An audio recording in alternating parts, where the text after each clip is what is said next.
بسم اللہ الرحمن الرحیم۔ سنن ترمذی کی روایت ہے، رسول اللہ صلی اللہ علیہ وسلم نے ارشاد فرمایا، البخیل الذی ذکرت عندہ فلم یصل علی، کہ اصل بخیل اور کنجوس وہ شخص ہے جس کے سامنے میرا ذکر ہو اور اس نے مجھ پر درود نہ بھیجا۔ محترم سامعین، آقا علیہ السلام کا نام نامی اسم گرامی آئے تو درود پاک بھیجنے کی عادت بنا لیں۔ علماء نے لکھا ہے کہ جس مجلس میں آپ بیٹھے ہیں اس مجلس میں کئی مرتبہ اللہ کے نبی کا، اللہ کے محبوب صلی اللہ علیہ وسلم کا تذکرہ ہوا تو اس پوری مجلس میں ایک مرتبہ درود پاک بھیجنا واجب ہے اور ہر مرتبہ بھیجنا مستحب ہے۔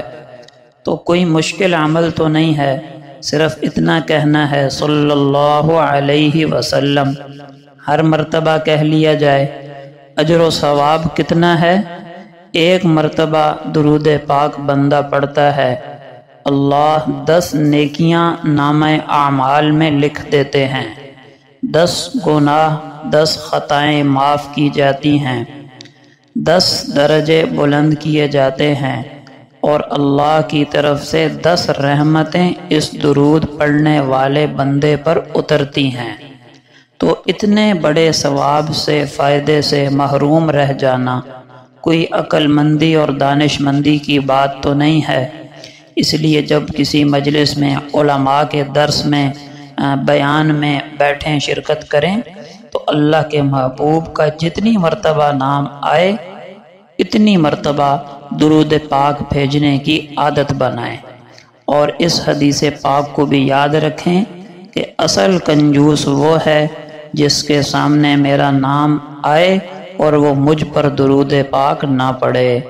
اللہ پاک مجھے آپ کو کثرت سے درود پاک پڑھنے والے بندوں میں شامل فرمائے، آمین۔